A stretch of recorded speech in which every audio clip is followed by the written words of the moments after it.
నమస్తే, welcome to KVR news 9 బులెటిన్ల ముందుగా headlines చూద్దాం. సెల్ ఫోన్ లాక్కునే అధికారం మీకు ఏ చట్టంలో ఉంది అని పోలీసు యంత్రాంగాన్ని ప్రశ్నించిన చిర్ల జగ్గిరెడ్డి.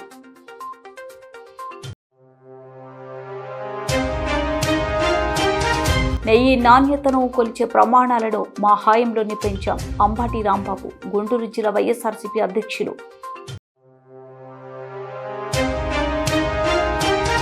58వ జాతీయ గ్రంథాలయ వారోత్సవాలు కానుమూరు శాఖ గ్రంథాలయంలో ఘనంగా నిర్వహించబడినవి.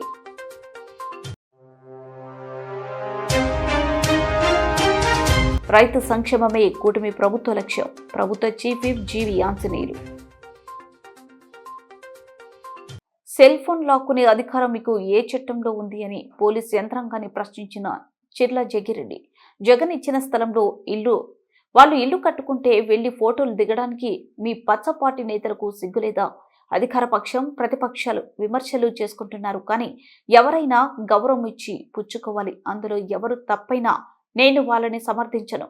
చిర్ల జగ్గిరెడ్డి ఈరోజు డాక్టర్ బిఆర్ అంబేద్కర్ కోనసీమ జిల్లా పి గన్నవరం నియోజకవర్గంలో అంబాజీపేట మండలం కన్వీనర్ విత్తనాల శేఖర్ ఇంటి వద్ద ఏర్పాటు చేసిన మీడియా సమావేశంలో డాక్టర్ బిఆర్ అంబేద్కర్ కోనసీమ జిల్లా అధ్యక్షులు చిర్ల జగ్గిరెడ్డి మీడియా సమావేశంలో జగ్గిరెడ్డి మాట్లాడుతూ మెడికల్ కాలేజీలని ప్రైవేటు పరం చేయడం మీద మరి ఏదైతే ఒక ఉద్యమం నిన్న జరిగిందో దానికి కష్టపడి పోరాడినటువంటి పి గన్నవరం నియోజకవర్గ వైఎస్ఆర్సీపీ కోఆర్డినేటర్ కానీ లేదా ఉన్నటువంటి నాయకులు కేడర్ అందరినీ కూడా అభినందించడం జరుగుతుందన్నారు.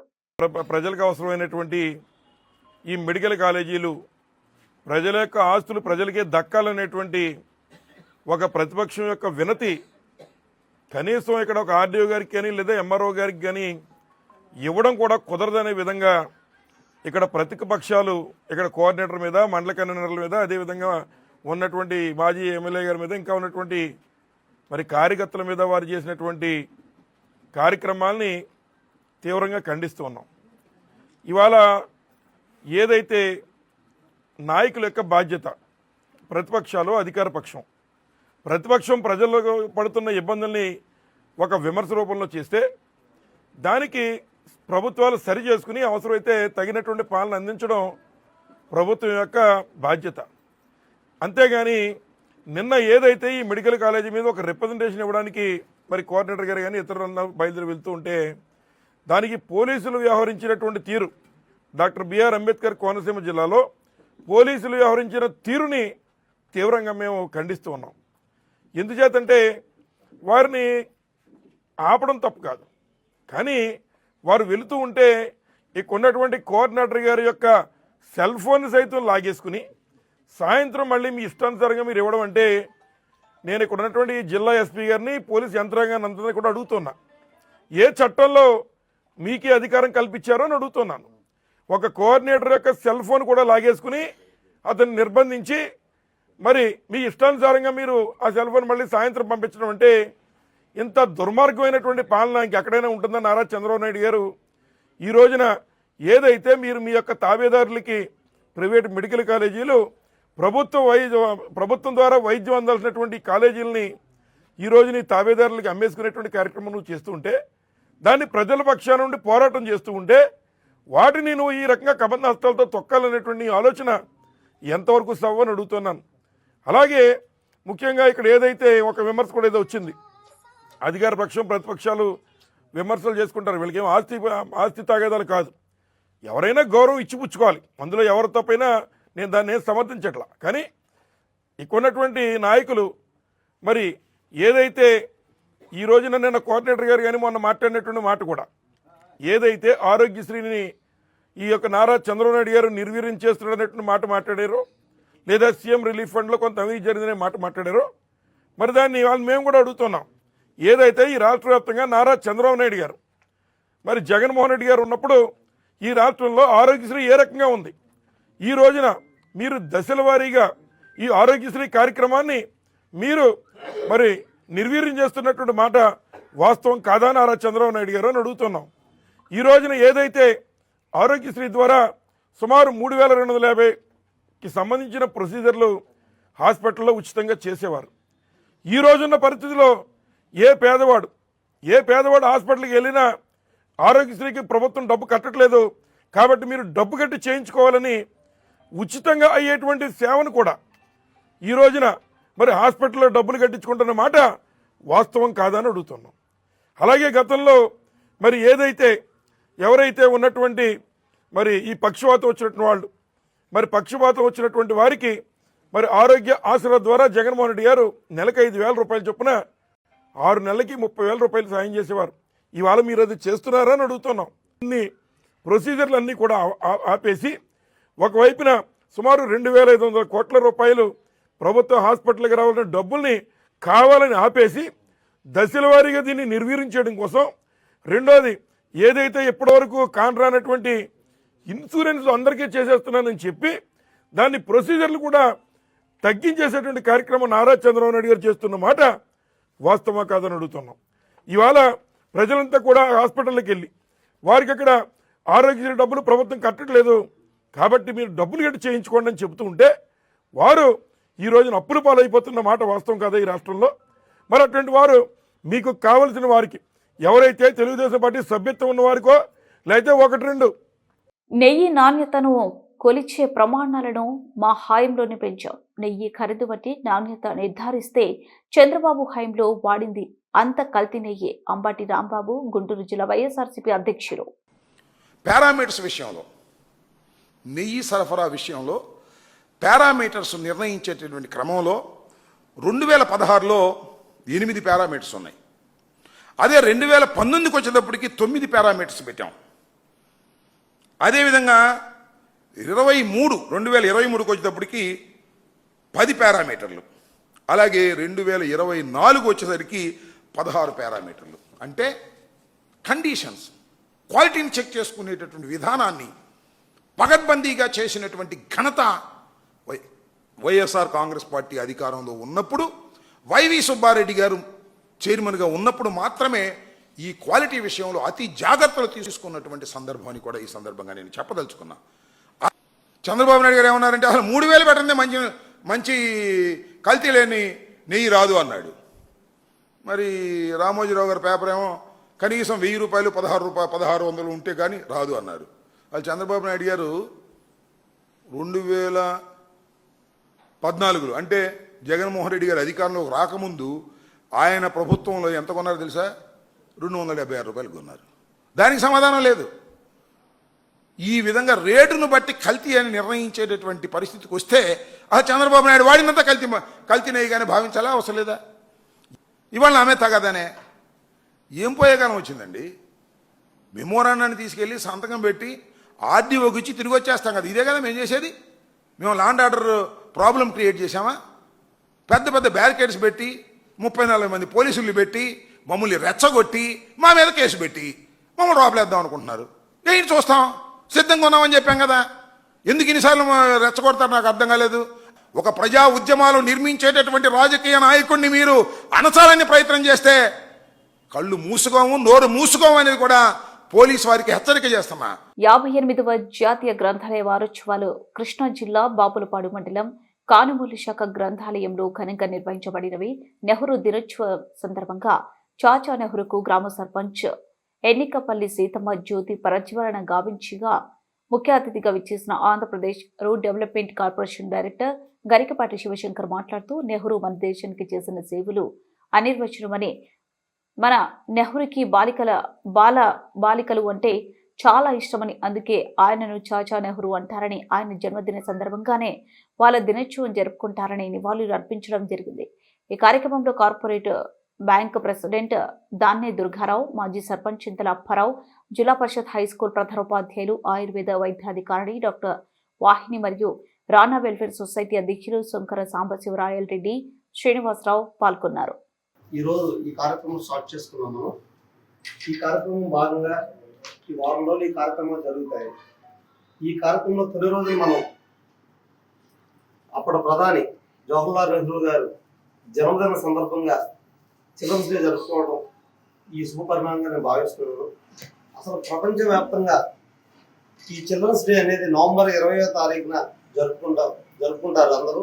మనం కూడా 1964 ముందు కూడా మనం కూడా అలాగే జరుపుకునేవాళ్ళం.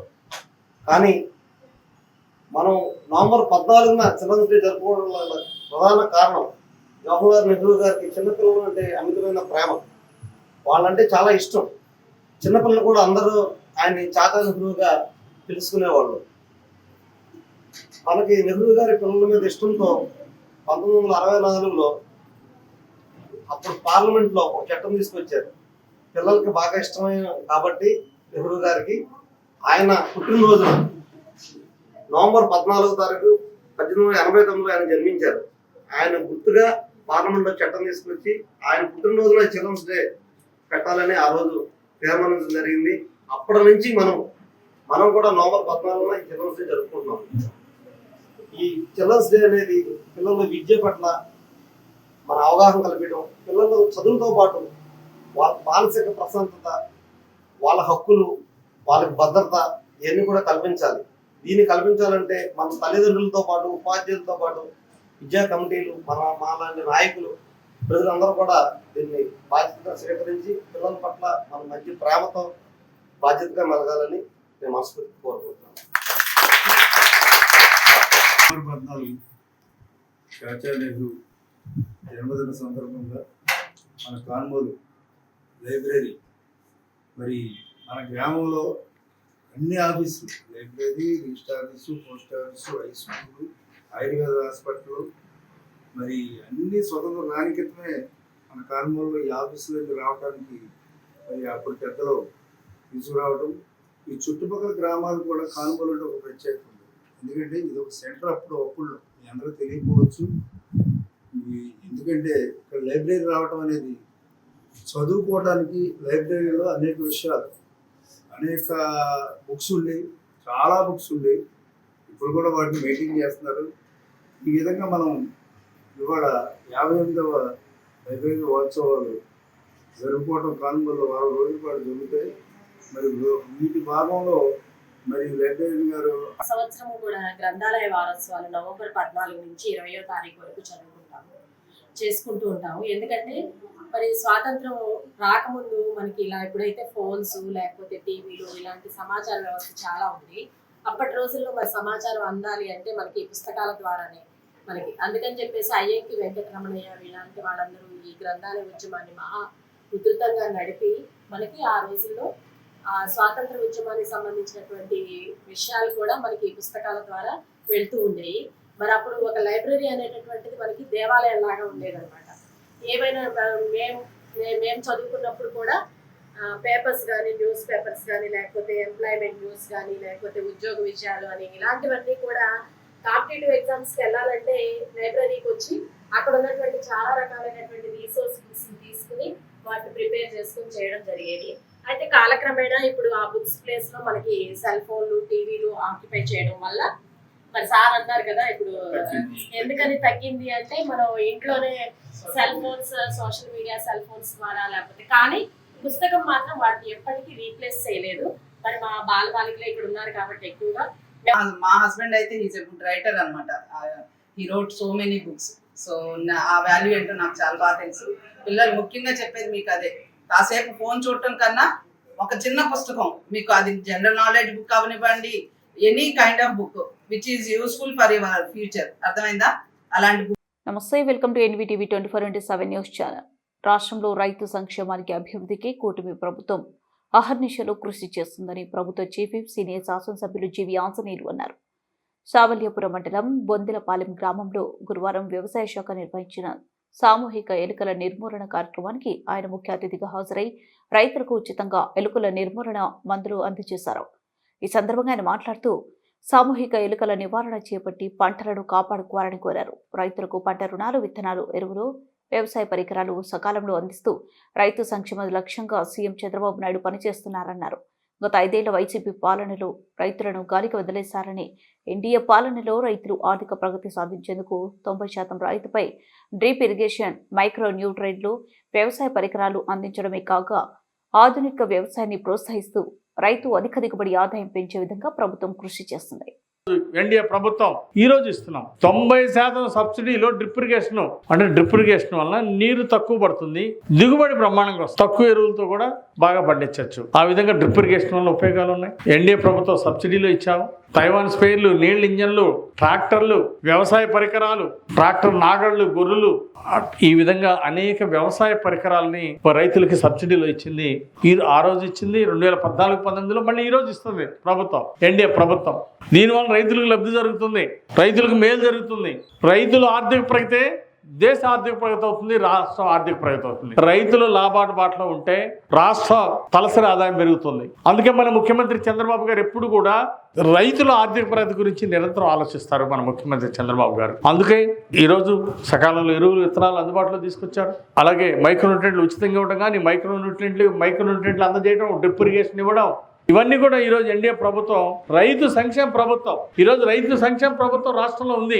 అందుకోసం అహర్నిశలు రైతుల యొక్క అభివృద్ధి కోసం, సంక్షేమం కోసం చంద్రబాబు గారి ప్రభుత్వం కట్టుబడి ఉంది. మరి చంద్రబాబు నాయుడు గారు, మన ముఖ్యమంత్రి గారు అహర్నిశలు కష్టపడుతున్నారు. అలాగే వ్యవసాయ శాఖ మంత్రి అచ్చెన్నాయుడు గారు కూడా చంద్రబాబు గారు ఇచ్చినటువంటి ప్రోగ్రామ్స్, ప్రభుత్వం ఇచ్చిన ప్రోగ్రామ్స్ రైతులకు అందే విధంగా గట్టి కృషి చేస్తున్నారు. దీంట్లో అధికారులు కూడా భాగస్వామ్యమై రైతులకి ఎప్పటికప్పుడు ఆధునిక వ్యవసాయ పద్ధతుల గురించి రైతులకు చెప్తూ ముందుకు తీసుకెళ్తున్నారు.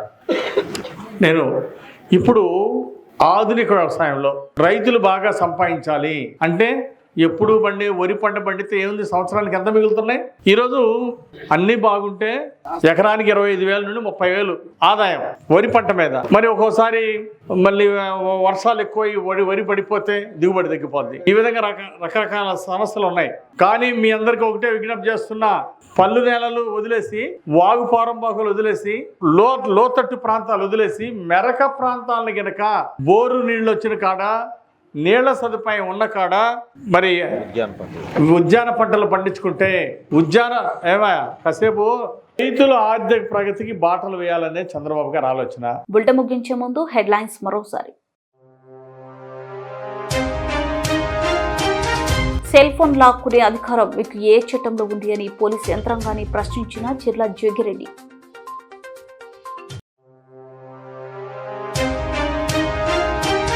నెయ్యి నాణ్యతను కొలిచే ప్రమాణాలను మా హాయంలోనే పెంచాం. అంబాటి రాంబాబు, గుంటూరు జిల్లా వైఎస్ఆర్సీపీ అధ్యక్షులు.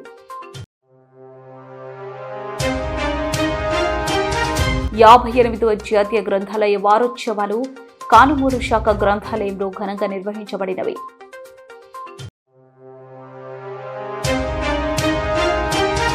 రైతు సంక్షేమమే కూటమి ప్రభుత్వ లక్ష్యం. ప్రభుత్వ చీఫ్ విప్ జీవి ఆంజనేయులు.